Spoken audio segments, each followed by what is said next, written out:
on observations of what furthered survival and reproduction, to speak in a purely Darwinian manner, over massive spans of time. And to point to truth as construed in the Darwinian realm, and to use the example of, say, in-rated games to buttress that point, is by no means similar in any way to participating in the same process that the deconstructionists participate in. So I would say, well, on the side of the postmodernists, but not only the postmodernists, there are an indefinite number of ways of construing the world. That's being demonstrated technically. I don't think there's any debate about that. But there's a very constrained number of ways that you can operate successfully in the world. A very constrained number of ways.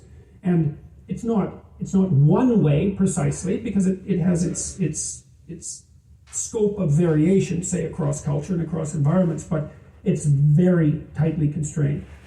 Now, what's happened across the course of recorded history, let's say, is that ethic, and this is something Nietzsche observed when he was critiquing the history of Western philosophy, is that ethic manifested itself first at the level of behavior. We act it out. We don't understand it.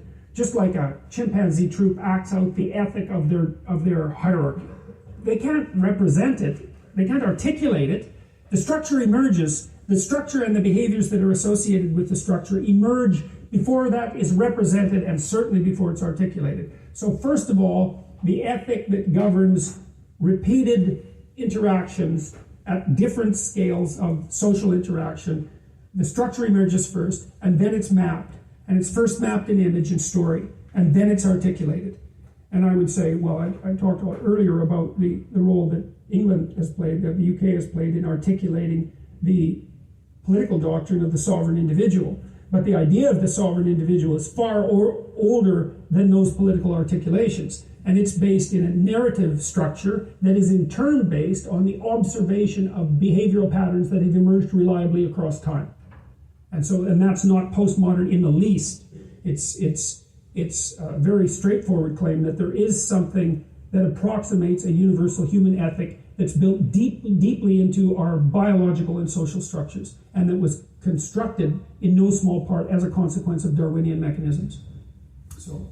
Thank you. So now we're going to open up to the audience. If you have a question, please raise your hand, wait for the microphone to reach you, and stand up. Please make sure you only ask one question. So for the first question, we will go to the hand about the third row to the right. Yep, wearing glasses.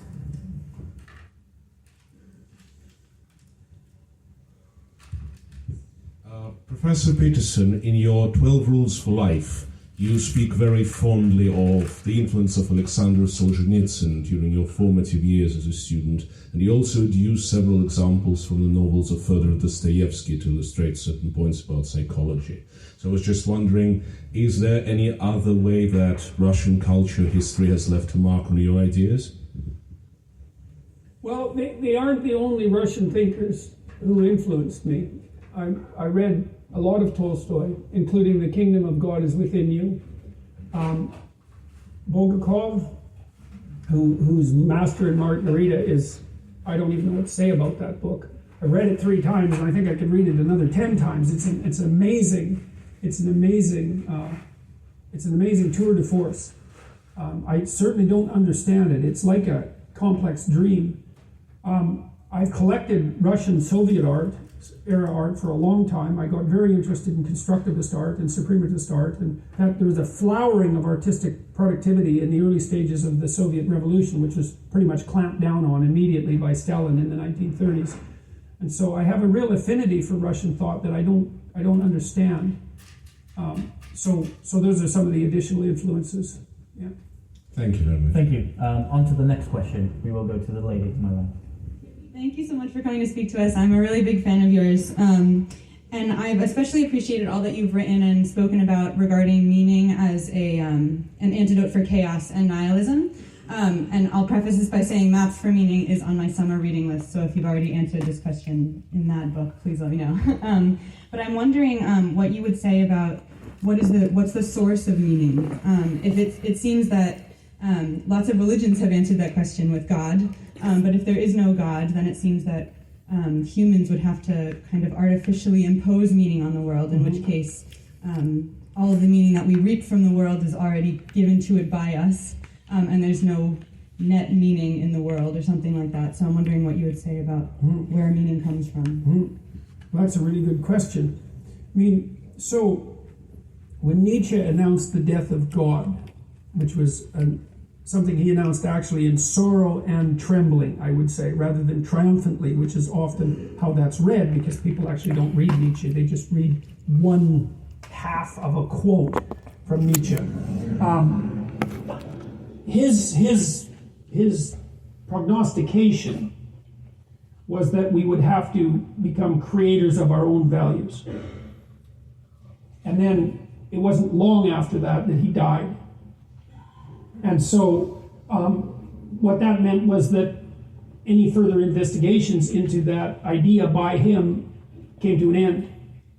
Now, not much later, Freud came along, and Freud demonstrated quite clearly, even though he doesn't get nearly as much credit for this as he should, that there was no evidence whatsoever that people were masters of their own houses, and that we were the playthings of the gods, in a Greek sense, that we were driven perceptually and behaviorally, emotionally, motivationally, by forces that weren't exactly under our voluntary control, autonomous internal forces.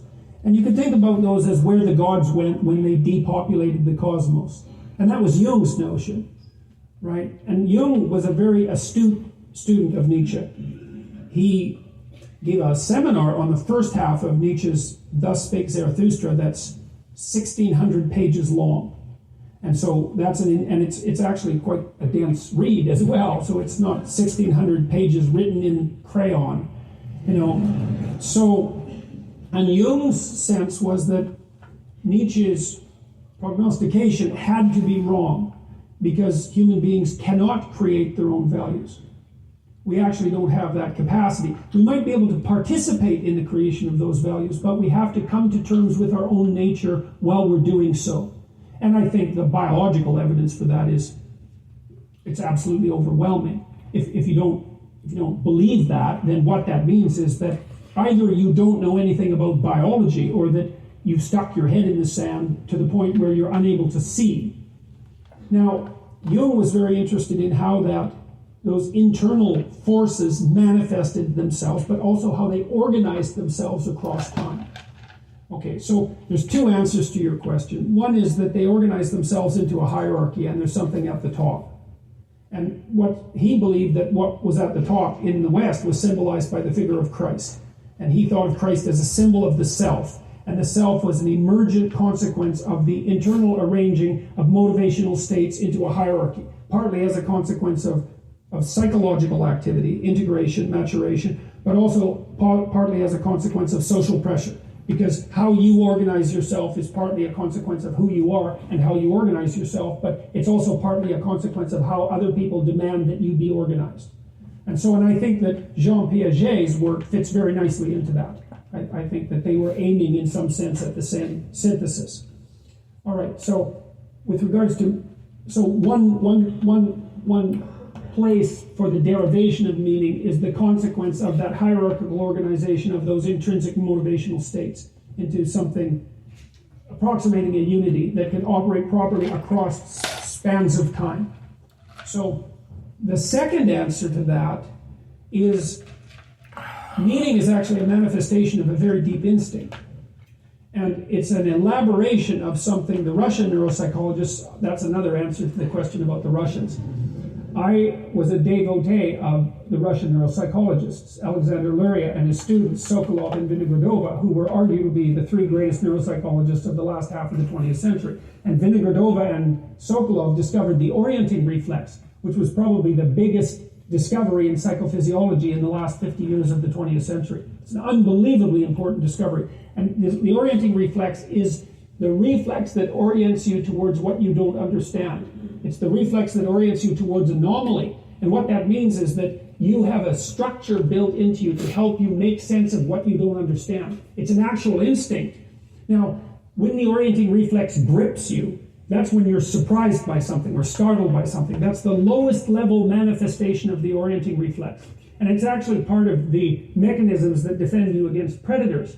But that orienting reflex is, and that's very low level nervous system response. Very, very quick, very reflexive, requires very little cognitive processing, fast enough to have you jump out of the way of a striking snake. So extraordinarily quick and dirty. But like many important evolutionary adaptations, it's echoed at multiple levels of the nervous system. And so the orienting reflex is actually very complex as it unfolds across time. And so if something startles you, you might spend a year thinking about it, depending on how startled you were. And that entire year-long process of thinking is actually an extended manifestation of the orienting reflex. And that's a deep source of meaning. And so that's like a second answer to the question. And a third answer to the question would be something like, your hemispheres are specialized in a particular way. It's a low-resolution representation, by the way. So, and so one of your hemispheres is specialized to operate when you know what's going on and where what you're doing is having the results you intend. You can think about that as explored territory. That's the left hemisphere in most people.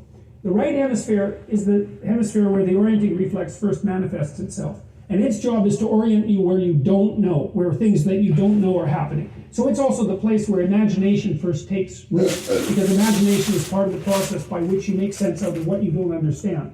That's where the hypotheses are generated. The right hemisphere tends to think in metaphor, and the left hemisphere is embedded in the metaphorical structure of the right hemisphere.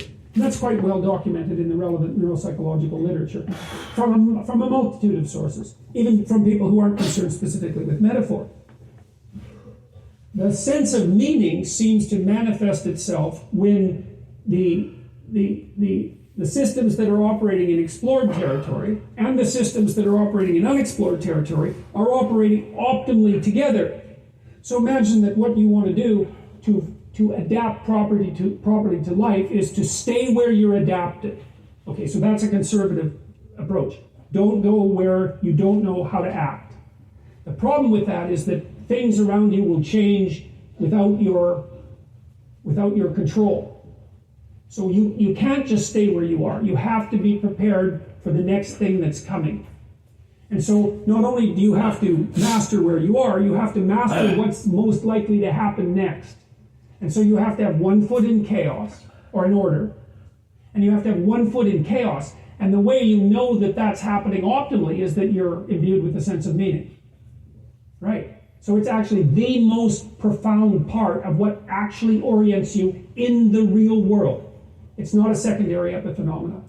And the phenomenologists, the philosophical phenomenologists, actually cottoned onto this in their phenomenological work. For someone like Heidegger, for example, meaning was the most real manifestation. And I actually think that's true neurophysiologically. That's how your brain operates. Your brain actually operates as if the most real thing is the meaning of something.